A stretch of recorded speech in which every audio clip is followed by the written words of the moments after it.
We ready, Kim? Yes, sir. We're live. Okay, back again for voting.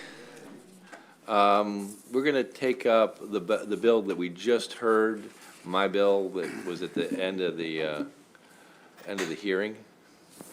First. Chesapeake Beach bill? Uh-huh. All right, so that bill is, It's not really the Chesapeake Beach bill. I know, the sports betting bill. It's in response to Chesapeake Beach. Kim, do you have the? 929, thank you. Senate Bill 929 would prohibit local governments from imposing the admissions and amusement tax on sports betting.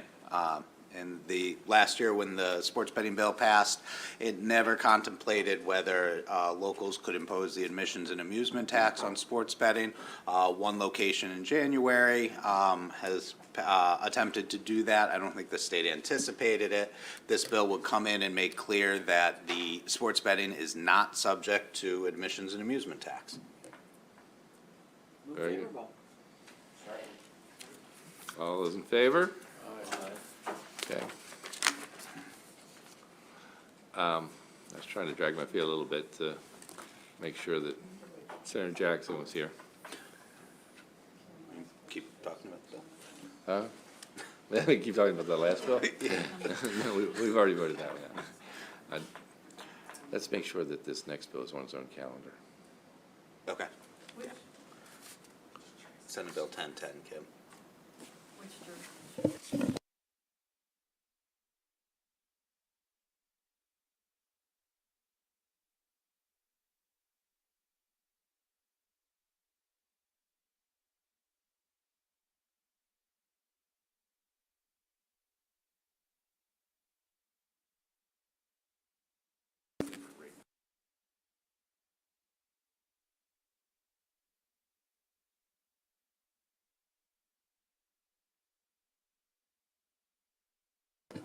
Phil, what do you got? You got something quick?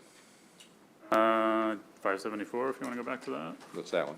The organ transplant. Did we hand the letter out? I thought you said quick. Actually, why don't we talk about it because it's an interesting, we've learned a lot. And I have a letter to hand out. Yeah, we have two letters to turn out. Kim's got So the Attorney General opinion is that absolutely once you sign off, that is a contract effectively, that is what you want and it should be honored. Is that correct? correct. Okay. What we learned from the agency, if you will, was that the group that, the organization came to me in discussion and that in the last 5 years, there are only 2 instances, and I think we have a letter here also from them, that in the last 5 years, I think there was some confusion, that when they do step in when there are no, with a family, when there are no, there's no designation. They've done it twice in the last 5 years where it was a designation. I think if you look at the letter, I think it's one of the things was there was a language barrier issue in one instance, and I forget what the other one was, but it was pretty unique situations. Senator Young. They're not telling the truth. But I think that Attorney General's letter takes care of it if they're informed that they should not do it.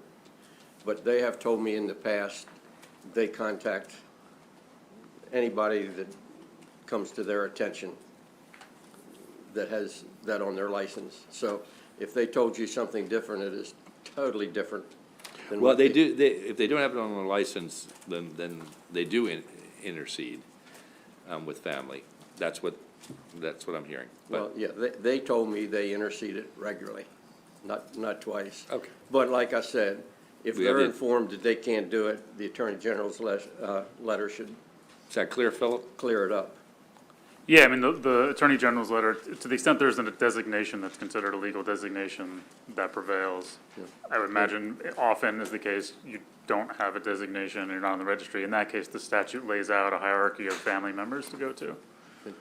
I just suggest we send a copy of that letter to them, telling them to abide by it. Yep. Okay. Senator Roosevelt? No, I'm sorry. I'm good. Okay. Yeah. So does everybody understand the situation now? Go ahead, please. Yes, thank you, Mr. Chairman. I understand what you said and what the letter that I have in front of me said, and it makes sense. So if we could just recap what now the bill does. So to the bill was increasing, in statute, there's a requirement for annual distribution of 400,000 for the entity, the nonprofit entity designated by the state to do the registry and the education programs. The bill is introduced, increases that to 500,000. You do have a reprint at your desk, and looking at the bill, we uncovered through the testimony, it was noted that the way the fund currently works, there's I think it's a fee when you get your license or renew your license, or it's not a fee, it's like a donation you can make that goes to this fund. And annually, it's been about $120,000 a year. And so the department and the fiscal note both indicated that in fiscal '23, the current fund is anticipated to be depleted and in deficiency in fiscal '23. So the amendment before you is something to consider to remedy a situation where you're requiring distribution from a fund that doesn't have funds in it. It adds a requirement that the governor appropriate an amount equal to the difference between the funds collected from the transportation article and 500,000 to ensure that there's sufficient funds in the fund to be distributed annually. This is a mandate for additional funds, right? Yes, it would be mandated. And everything else that you talked about were sort of technical in the way of moving money around in the funds. Correct. Is that correct? What's the mandate of funds? 500,000 a year. Which is the bill is introduced, the target the bill is introduced was getting at.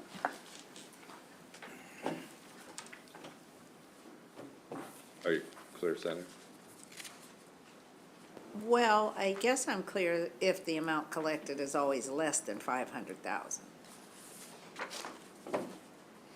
Right? It's been, the fiscal note says that it's been about 120,000 a year. So there's no new way of collecting. This is just, the bill doesn't initiate any new way of funding.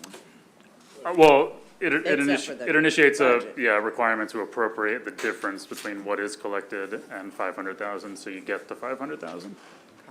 Okay. In general funds? It doesn't specify general funds, so I mean, if there are other funds that could be available. Okay. And the bottom line, that's really, that's where they're really trying to encourage people to participate in the program. That's sort of an educational responsibility. And maintaining the registry. Anybody else have any further questions? Yeah, and the authorization for using the entity on page 2, lines 12 through 18, that existing language does specify any other funds. So to the extent other funds are available instead of general funds, I believe that would be an option.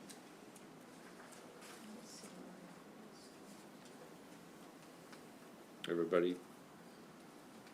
Anybody have any other further questions? We comfortable with what we've learned? Senator Eckert? Okay. Okay, is there a motion? Move favorable.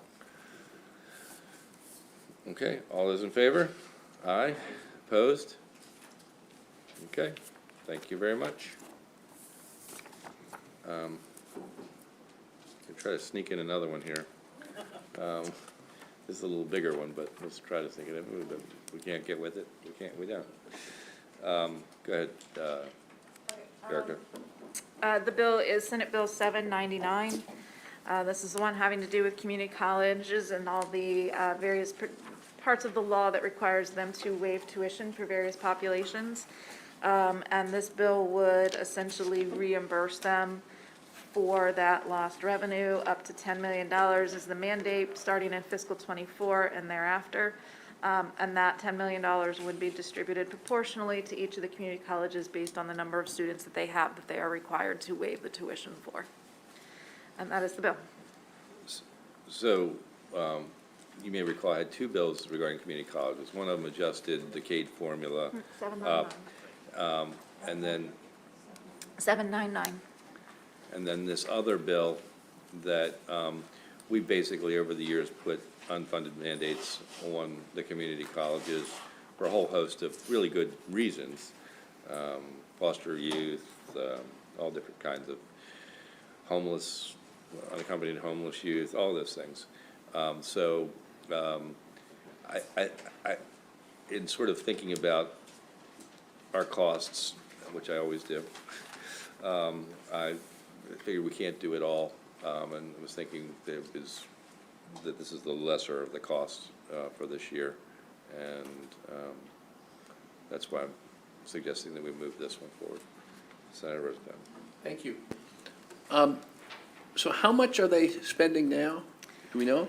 Well, last year when I looked at this, it was just under 10 million. So 10 million is pretty well pegged to the lost revenue for these categories of students. Okay, so we think that's a pretty current number for what they're actually doing. It obviously changes with different Of course. populations. What are the biggest categories? The 10 million, what's number one, number two, number three in terms of being costly? That I don't recall. I think there's veterans. I don't recall either. I don't know. Let me see if the note at all indicates anything in particular. And this is obviously ongoing. It is. Yep. So just collectively, during the 2018-2019 academic year, which would be the most recent available, 14,175 students were in here, were in this category, but it does not give me a breakdown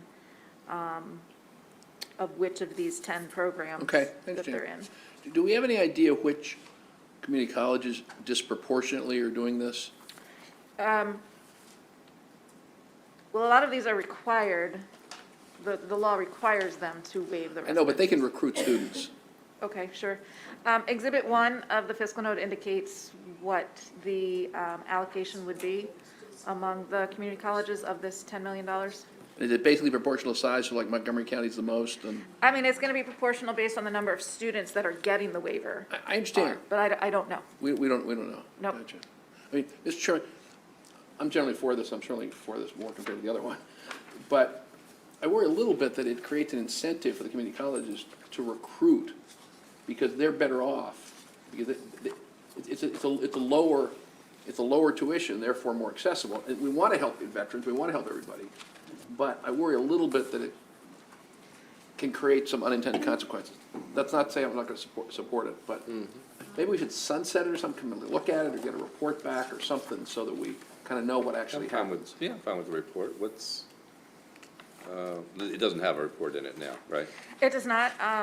You could just do an annual report of the number of students at each community college Yeah. that fit in these Yeah, categories. That's fine. thank you. That's fine. And you know what? Why don't we do a 3-year? Okay. It won't. So won't, 2024 through, No, we'll sunset it. in Okay, 3. that's fine too. All right. so mandate from 2024, 25, and 26. Yep. We'll see what happens. Senator Young? I certainly support it, but I'm just curious. I had a bill in for several years, as did Senator Pinsky, and we passed his bill about trying to make community colleges free.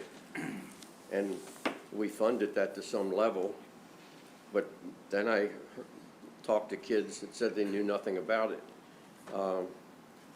Does anyone know, is that being accessed? Is that money being used? There was, Yeah, I mean, No, I know unless what Promise you're talking about, but I scholarship. don't, yeah, no, I know, I'm familiar with the program. I don't know about the current uptake or anything like that. I'd have to check with, maybe Maryland Association of Community Colleges or MHEC.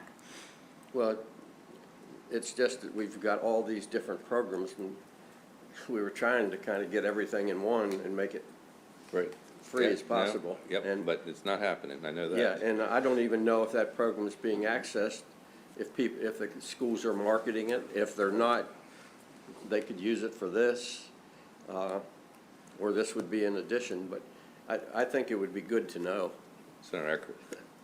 Thank you very much. I know this is being used, at least on the shore, because I know a number of folks, seniors who take advantage of it, folks with disabilities who are using it, and then we have a number of foster care recipients based on a foster care review group that I participate with. So our community colleges have said, over the years, that if you keep opening up and expanding the categories, it gets to be a financial issue over time. And that's, I think, where we are. So I think offsetting the cost of this is helpful.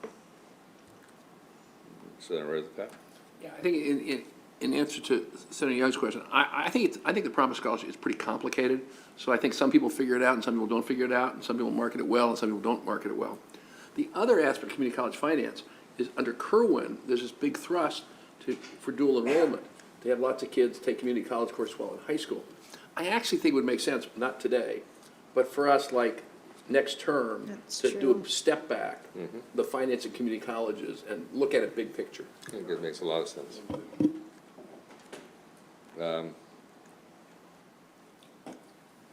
Why don't we think about some language too, in the, what do you think, Senator King?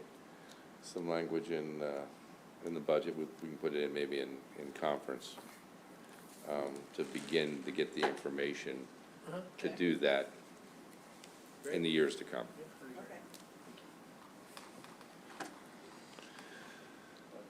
Yes? I'd move favorable on your. Okay, okay. Second? Okay, all those in favor? Aye. Opposed? Okay. And 3 years. Yes? Oh, anybody wants to be a co-sponsor, raise your hand. Everybody. You have to ask Senator McCray and Senator Jackson when they get back.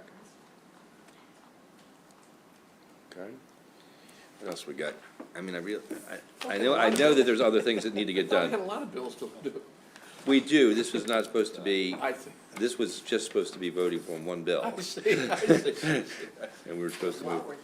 You've got those amendments you want to do. Yeah, oh yeah, right. Yep, please. We are going to revisit Senate Bill 463. This was the WMATA bill. Just as a reminder, the bill modifies the formulas by which the state provides capital funding to WMATA. There's two amounts, the base capital grant amount and then the capital funding grant. The base capital grant amount has a 3% inflator on it that increases each year. This bill would repeal that 3% inflator and move that 3% inflator down to apply to the capital funding grant amount. The first one's 143.2 million a year. The second one's 167 million a year. But the 143 goes away, right? The 143 is going to continue escalating, not by statute, but by contract, because they've entered into a contract with WMATA that increases this amount going up. So that was part of what the amendments that the House put on that you're now going to consider. These amendments would push everything out to 2026. And so none of this would start until 2026. I know it's. This part, we obviously voted this yesterday, it's already scheduled for the floor tomorrow. And we're just changing the timing, that's all. Changing the, yes. Okay, so, on the amendment. Okay, all those in favor? Aye. Okay. Now, I think Senator Rosenfeld, who has to defend this. Yeah, I'll just read the floor report. Not Okay, to worry. very good. Yes. Just on the amendment. Right, but I think we still want to be opposed to the amendment. That's fine. Yep, that's fine. Or opposed on the amendment. We're going to do that as a committee amendment, or what's easiest, Kim, a floor amendment or a committee? It's already on the floor. I'll bring it as a floor amendment then. Okay. You're asking a lot of Senator Roosevelt. Okay. I think that actually makes it easier. Is McCray here now, so we can get this thing? Jackson's here, so we need McCray. Can we ask Senator Jackson about the two bills we just voted? Yep, please do. Senator Jackson. Yeah. Kim? We voted on Senate Bill 574, Finally got everybody. Okay, sorry. I'm gonna come back. and it was unanimous. Without you, though. Yeah, and then Senate Bill, I just want to make sure everybody's. on So I this know one. the concerns we talked about with the reporting for the organ donor, that's been taken care of with the amendment? Not really, but Not really, but everybody's concerned. it's was all- unanimous. It was unanimous. People's information calmed everybody down. I vote aye. Okay? Is that it? You get everything from Senator Jackson you need? no, it's in the other one. What's the other one? Senate Bill 799. The community college? Yeah.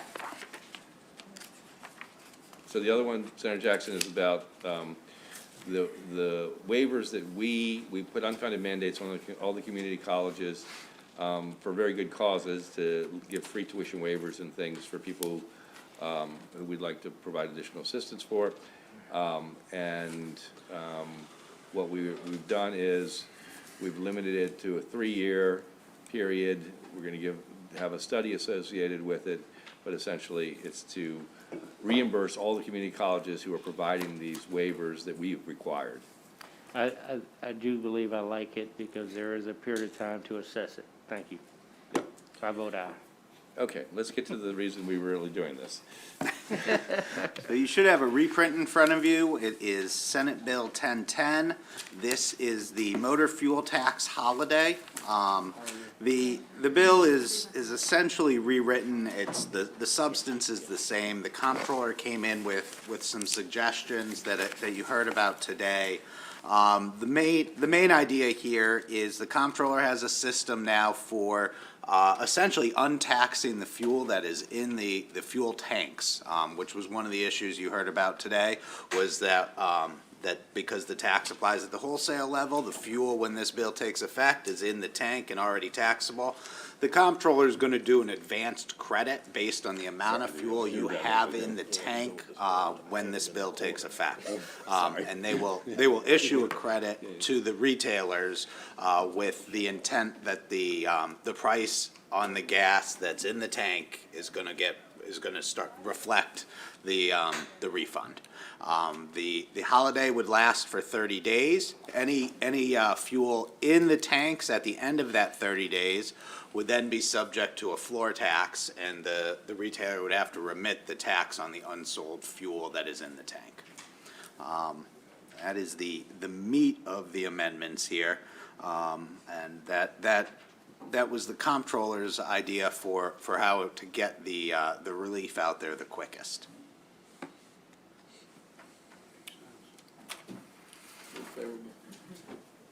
Senator Young? How do we know how much gas is in the tank? Is he just gonna honor system or what? There's a reporting system. They currently have a reporting system, the comptroller does, because they do give credits for evaporation and things like that. So Yeah. there is a way of knowing what's in the tank. Okay. At the end of the day, though, a lot of what we do with the comptrollers is on our system and enforced through audits. So I don't think, these people are in business and have a relationship with the comptroller's office. If the comptroller thinks that they're lying to them, I do think there's enforcement mechanisms to take care of that. That's what Senator Zucker does. Senator Corbin? Yes, I apologize if I missed it, Matt. I heard the most of it as far as the reimbursement. Was there a conversation as far as the beginning with the, we heard a lot today about the implementation, the time frame, about a 2-day, a 3-day, a 5-day, things like that, is that being addressed? The amendment does not speak to that. It takes effect the day that the governor signs the bill, or the effective date of the bill. This is the posture that the House left it in. I mean, from practically speaking, the comptroller is going to need a day or two to implement this, and so that'll be. I'd envision that taking care of itself, as far as how to get notice out to the gas stations and whatnot. And you do need to keep in mind that the bills are crossing over, and Right. so there is notice going out right now. So hopefully. Oh, I'm sure it'll be on. Hopefully the comptroller on is, is taking into account, that they. No, I'm that fine. this I was is just all inquiring happening if I had right missed now. that. Yeah, it's a good question. It's, I'd like us to move forward with it in this posture, just because it's the same as the House. We want to get this in a place where, if everything goes right, we're going to be doing a lot of stuff on Thursday, and hopefully we can get this all together with other tax issues. I did have- We can still, if we need a floor amendment, if we had to change it, if we can get the House and Senate in the same place and that we decide it makes sense, we might do that, but I think we need to move forward at this point. I did have one other quick question in regards to, there was a lot of discussion today, and this may not be the vehicle, the time, or the place, but during this other discussions with revenue, there was a lot of conversations about the Transportation Trust Fund, and the revenue will be lost from that. If there's any conversation as far as replenishing that amount, obviously, it's a big amount. What's your question? I'm sorry. The issue, I understand. Right. Is there gonna be a conversation at some point about that replenishment, or whether that's just what it is? We've already handled it. Oh, okay, I missed that part then, I We passed it in apologize. the budget that we did yesterday. Oh, yes, I got that. Never mind. Yep, Set? And Senator Corderman, it was a good vote by you, so, yeah. Senator Edwards. Get back to someone, how they, all the tanks today have electronic monitoring, which you have to do, and you basically run your tape every day. You gotta keep them for a certain period of time. So it's easy to check that out. And there should be another amendment here. Republican caucus sent someone up here an amendment. I do that? have, Are we gonna do that after this amendment, or what are we doing here? I was just waiting for a break before you voted to just bring up that the Republican caucus would like to be added as co-sponsors on the bill. Okay. All of them. Yeah. So moved. Okay. Do we have, are we all, what's on the bill? We got, do you want me to read it? I mean, are we all already on it? Well, is anybody who doesn't want to be on the bill? Okay, so we'll make sure that in that B&T list, B&T plus the Republican caucus. Got it. Okay.